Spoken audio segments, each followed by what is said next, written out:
పెళ్లి తల్లిదండ్రులకి ఒకప్పుడు చేయాలి, ఎలా చేయాలి కూతురు పెళ్లి అని ప్రతి ఒక్క తండ్రి ఆలోచించే ఏజ్ లో మన కూతురు పెళ్లి తొందరలో పెళ్లి చేసేస్తుంది. 10th అయిపోగానే పెళ్లి.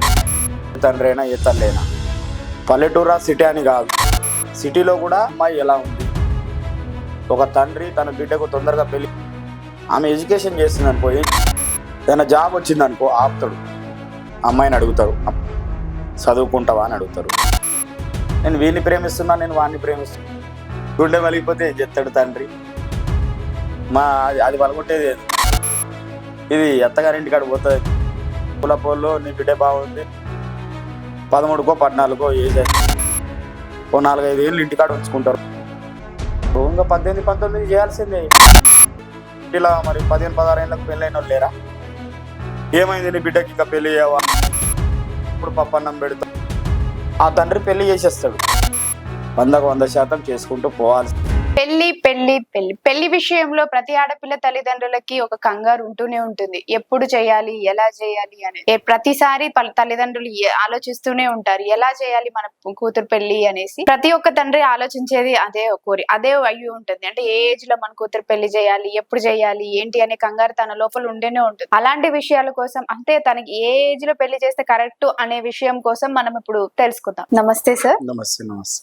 అంటే ఇప్పుడు సార్ ప్రజెంట్ ఉన్న ఒక ఆడపిల్లకి పెళ్లి చేయాలి అంటే ప్రతి ఆడపిల్లకి తొందరపాటు ఉంటూనే ఉంటుంది. అంటే ఎదిగొచ్చిన పిల్లకి తొందరగా పెళ్లి చేసేస్తే మన బాధ్యతలు అంటూ అయిపోతాయి అన్న ఆలోచనలోనే తండ్రి ఉంటూనే ఉంటాడు సార్. అలాంటిది అంటే విలేజ్ లో చూసుకున్నట్టయితే తొందరలో పెళ్లి చేసేస్తుంటారు. అంటే చిన్న ఏజ్ లోనే 10th అయిపోగానే పెళ్లి, ఇంటర్ అయిపోగానే పెళ్లి చేస్తూ ఉంటారు. అలా చేయడం ఎంతవరకు కరెక్ట్ అంటారు? ఇప్పుడు పెళ్లి చేసుడు అనేది తన పరిస్థితిని బట్టి చేస్తాడు, ఏ తండ్రి అయినా ఏ తల్లి అయినా.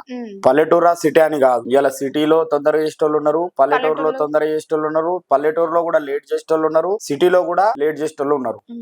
విషయం ఏంటంటే అక్కడ ఆ అమ్మాయి ఎలా ఉంది, ఆమె బిహేవియర్ ఎలా ఉంది. ఒక తండ్రి తన బిడ్డకు తొందరగా పెళ్లి చేస్తున్నాడు అంటే ఆమె ఎడ్యుకేషన్ ఏంది, ఇప్పుడు ఆమె పరిస్థితి ఏంది. ఆమె ఎడ్యుకేషన్ చేస్తుంది అనుకో, ఏం చేస్తాడు? ఆపుతాడు.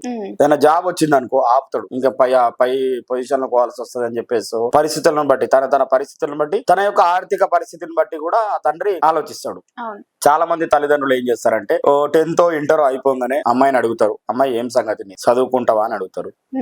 లేదు డాడీ నాకు పెళ్లి చేసుకుంటా అని కొందరు అమ్మాయిలు అంటారు. ఇదంతా ఇంటర్నల్ గా జరుగుతుంది, ఇదంతా ఎవరు చూడరు. లేదంటే ఈ అమ్మాయి ఏం చేస్తుంది అంటే నేను వీడిని ప్రేమిస్తున్నా, నేను వాడిని ప్రేమిస్తున్నా అని చెప్తుంది. గుండె పలిగిపోతుంది. గుండె వలిగిపోతే ఏం చెప్తాడు తండ్రి?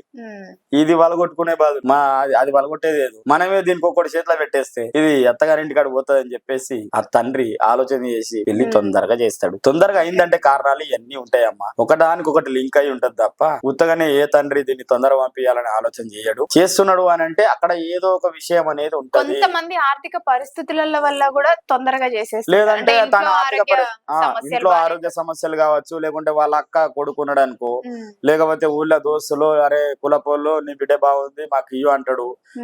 వాళ్ళేమో ఆగరు. ఏం చెప్తాడు? ఇచ్చేయాల మరిగా చేస్తారు తొందరగా, తప్పులేదు. యాక్చువల్ గా ఏంది అని అంటే ఆమె రజస్వల అయింది అని అంటే ఆమెకు ఏజ్ వచ్చేస్తుందమ్మా. 13కో 14కో ఏజ్ అయి 4-5 ఏళ్ళు ఇంటికాడ ఉంచుకుంటారు. ఇంకా 18-19 చేయాల్సిందే. ఇంకేం చేస్తుందని ఉంచుకొని ఎన్ని రోజులు ఉన్నా మనం పెళ్లి చేయాల్సిందే కదా. కాబట్టి పెళ్లి అనేది చేసేస్తా ఉంటారు. అది సిటీ కావచ్చు, పల్లెటూరు కావచ్చు. మరి సిటీలో మరి 15-16 ఏళ్ళకు పెళ్ళైన వాళ్ళు లేరా? మరి పల్లెటూర్లలో 30 ఏళ్ళు వచ్చినా 32 ఏళ్ళు వచ్చినా ఇంకా పెళ్లి చేసుకుని అమ్మాయిలు లేరా? ఎక్కడైనా ఉంటారు. సిటీకి పల్లెటూరుకు సంబంధం లేదు. తన కుటుంబ పరిస్థితులను బట్టి వాళ్ళ పరిస్థితులు నడుస్తాయి. కానీ కొంచెం పల్లెటూర్లలో ఏంటంటే కొంచెం తొందరగా చేయమని చెప్పుకుంటది. ఏంది విసిగిస్తారు. ఏమైంది నీ బిడ్డకి ఇంకా పెళ్లి చేయవా, ఎప్పుడు పప్పన్నం పెడతావు, పెళ్లి చెయ్యు, మంచిగా ఉంటది, ఇబ్బంది ఎందుకు పడతావు అని సజెషన్ ఇస్తా ఉంటారు. కాబట్టి ఈ తాకిడి తట్టలేక ఎందుకురా నాయన దీనికి ఎవరికొకరికి అప్పచెప్తే నా పని అయిపోతుంది అని చెప్పేసి ఆ తండ్రి పెళ్లి చేసేస్తాడు. ఎవరైనా అంతే. బాధ్యత కాబట్టి చేస్తాడు. మంచో చెడో తెలుసో తెలియకో చేస్తాడు. ఇక అది ఎంత నడుస్తూనే ఉంటది, నడిచిపోతుంది. ఇక వాళ్ళ పరిస్థితులను బట్టి వాళ్ళ సంసారం అనేది నడుస్తుంది. ఆ పిల్లగాడు మంచిగా ఉన్నాడు అనుకో, మంచిగా చూసుకుంటాడు అనుకో, కంటిన్యూగా నడుస్తూనే ఉంటాయి. ఎన్నో సంవత్సరాలు మంచిగానే ఉన్నాయి కదా.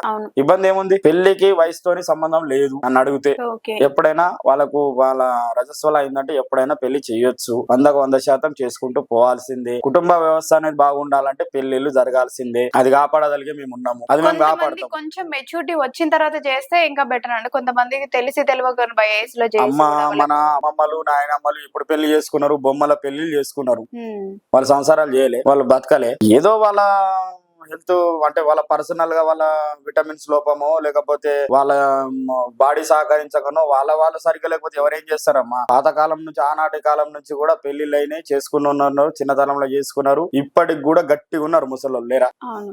మరి 40 ఏళ్ళు 50 ఏళ్ళకు 45 ఏళ్ళకు పెళ్లి చేసుకుంటున్నారు. ఇప్పుడు అమ్మ ఏడ కట్టుకుంటారు వాళ్ళు ఏం సుఖం అనుభవిస్తున్నారు, వాళ్ళకి ఏం అర్థమైతే లేదు. ఇంకా మనం ఏం చెప్పలేమమ్మా, ఏం చెప్పినా అర్థం కాదు, ఎవరి ఇష్టం వాళ్ళది, మనం ఎంత చెప్పాలన్నా అంతే చెప్తాము. అవును. అది ఓకే సార్.